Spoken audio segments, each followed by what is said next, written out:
Hey everyone, my name is Cameron. I am a speech-language pathologist. I am here with another ClinicSource tips and tricks video. Today, I'm going to be talking about how to create tables using the ClinicSource tools provided. All right, let's just get started. So, in setup, you're going to go to templates, of course. For this video, I'm going to go to a new component. And what I'm going to do is to find the table button. It actually kind of looks like a calendar. It's going to be right here next to kind of the spell checker. But click down, select the rows and columns that you want. For this video, I'm just going to make like a generic like medications table, let's say, for in your eval, you're kind of just writing down the types of medications.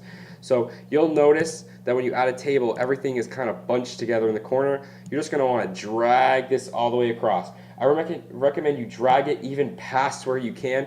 Don't worry about this. It's not going to mess up the formatting. When you save this template, a notification is going to pop up that there's some formatting concerns. Just hit OK, and it will make it fit perfectly here.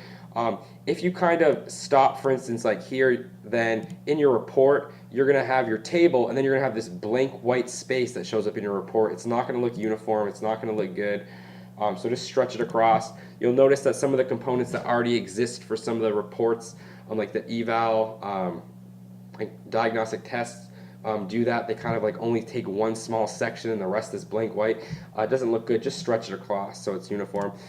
Now, as you start typing, you're going to notice that these lines that divide the boxes into the columns are going to start shifting. So if I want the heading to be medications, you're going to notice that this moves, and it moves based on where the text is. So whatever's taking up the most space is going to get the most space. So I'm typing in here, but if I was to type medications here, now both of these boxes are the same size. So as you kind of, now it'll do this. This is kind of a good thing and a bad thing. Sometimes it messes formatting up, but that will happen. So I want this to be my heading, so I actually do not want these extra columns. So what I'm going to do is I'm going to click this box where the medications is. You see my cursor kind of highlighting right here. I'm going to right mouse click, and I want to merge cells horizontally. And you see how it kind of took one of the boxes away. Again, click the one that you want to keep, merge cells horizontally, and you see that you now have just one box. Same thing if I hit split cells, it splits them again. That's the easiest way to kind of remove columns and add them. You can also hit like insert column to the left or right to add another row. I personally find the splitting and removing kind of to be a little bit easier. So now there is the medications tab. Now for this right here, maybe I want to have this be the name of the medication. I want this to be the dosage, and I want this to be the reason why. So now I'm already kind of starting my table, and I'm just going to insert some text. Oh, that's a text area. I want a text box. There's a difference between those things. So these text boxes allow me to change, for each new eval, it'll import this space where I can just kind of type. So for instance, let's name a medication. Let's just say like Tylenol. And let's just say it's 5 milliliters. And oh, you know what? I want to put how many times a day they do it. Maybe let's add a drop down. Remember to leave a blank one first. Maybe let's do 1 time daily or 2 times daily. I don't have to type that out every time. So now I have the option here. 1 time or 2 times daily. Reason, let's just say maybe they had a cold during. Alright, and now I want another row. So you can hit tab to create another row. You can also right mouse click and hit insert row below. Same thing. And again, you know, maybe you're like, oh, well, I'm going to keep these boxes the same. So you can just highlight them like this, hit control. Go to the new box. Oops. So again, yes, this is why I do the select all, but let's see if this is going to cooperate. So like the 5 milliliters box popped up. But you can like copy and paste these down if you want to, just so if you don't want to have to make the drop downs again, you can do it that way.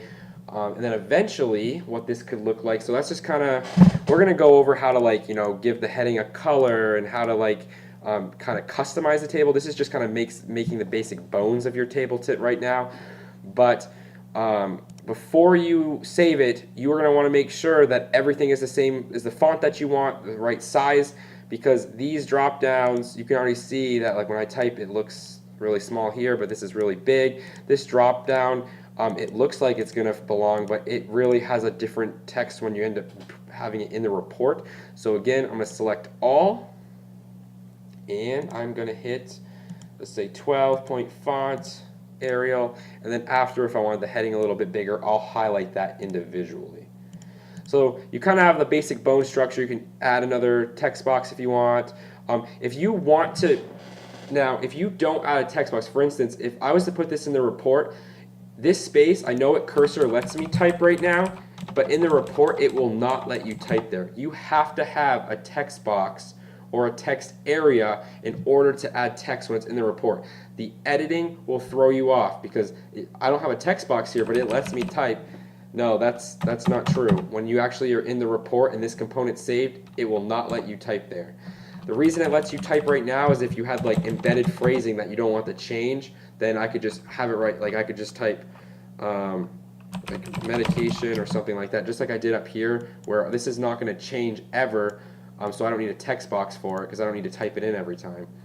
But anyways, then you're going to want to save your component. I'm going to scrap this one, and I'm going to show you kind of what this looks like afterwards. So delete. I'm going to go into my template.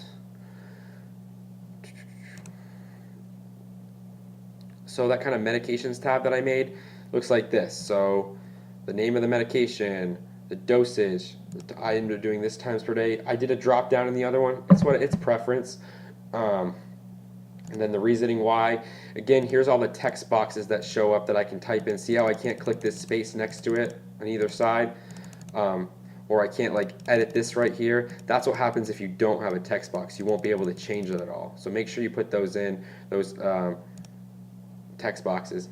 But that's how you make the kind of basic structure of a table. I'm going to kind of show you how we can kind of make the color, if you want any color added to it, or if you want to change the size of it a little bit, as well as kind of if you want to import your own table from like a Microsoft Word document that you've created already, because you can do that as well.